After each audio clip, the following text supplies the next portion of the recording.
Towering over the Staffordshire town and overlooking the mouth of the River Anker into the Tame is Tamworth Castle, a place with a long and volatile past, which has caused the spirits of its past inhabitants to linger within its walls.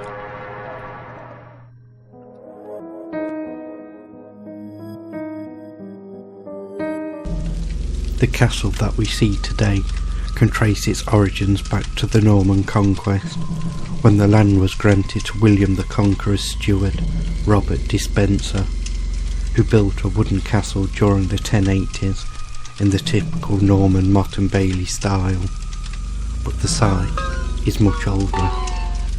Tamworth was once the chief residence of the Saxon king Offa, ruler of the expanding Mercian kingdom. He built a palace there, from which various charters were issued, the first dating from 781. Little trace of its former glory survived the Viking attack in 874 that left the town for nearly 40 years a mass of blackened ruins. Then, in 913, Tamworth was rebuilt by Lady Athelflaed, Lady of the Mercians, who newly fortified the town with an earthen borough. This, however, did little to defend the place when it was again sacked by the Danes in 943. The site served as a residence of the Mercian kings in Anglo-Saxon times, but fell into disuse during the Viking invasions. Refortified by the Normans and later enlarged, the building is today one of the best preserved Motte and Bailey castles in England.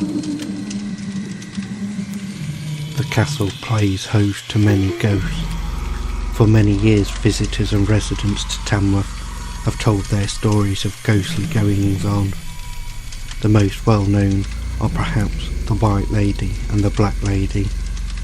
The White Lady is said to have been thrown into the tower by Sir Tarquin.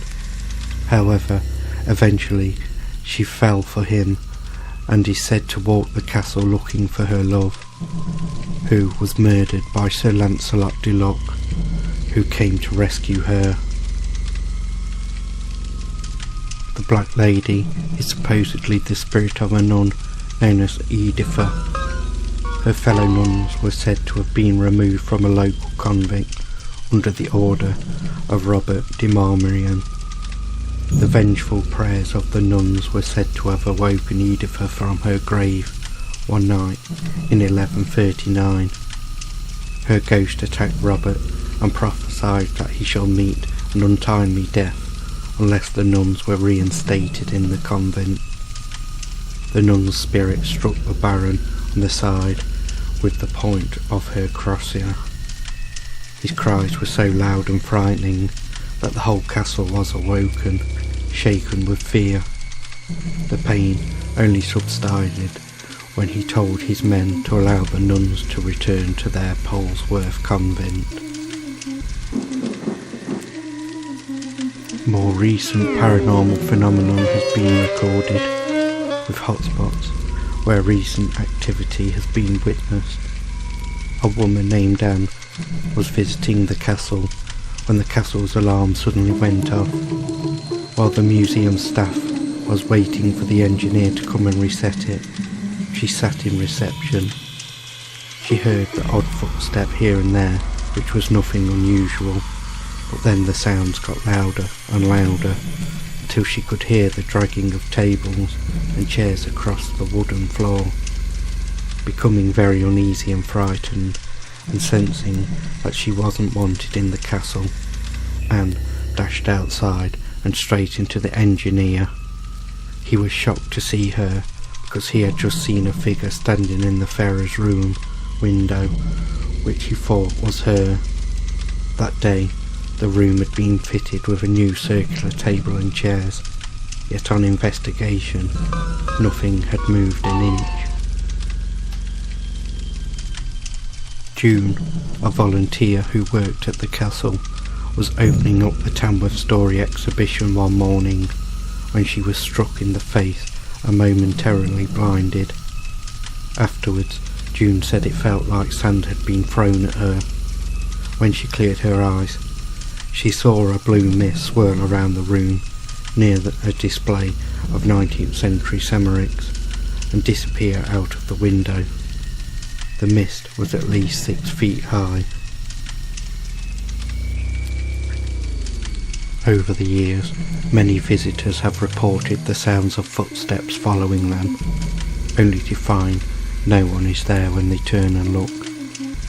The sound of crying has also been heard at different locations around the castle. These at times are coupled with sightings of a little girl in a yellow dress, running from room to room as if searching for something.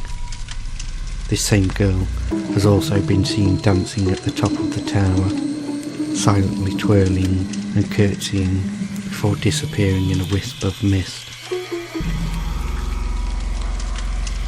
The spirit of a black dog is often seen sitting by the entrance of the dungeon, snarling at anyone who gets too close. 2 boys visiting a few years ago were found trembling in the corner of the dungeon, claiming that the dog would try and bite them when they attempted to leave. A similar tale was told by an older man who was taking a picture when a black dog suddenly came from out of a wall, viciously baring its teeth and snapping at the man's ankles until he left.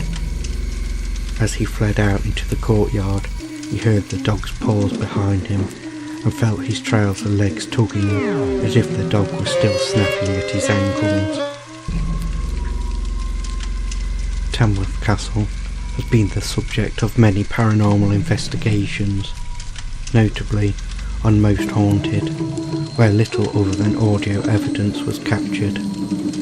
Skeptics dismiss all evidence of the paranormal as misinterpreted natural phenomenon, and states to the fact that most visitors experience nothing out of the ordinary. But whether or not Tamworth Castle is haunted comes down to one question: do you believe?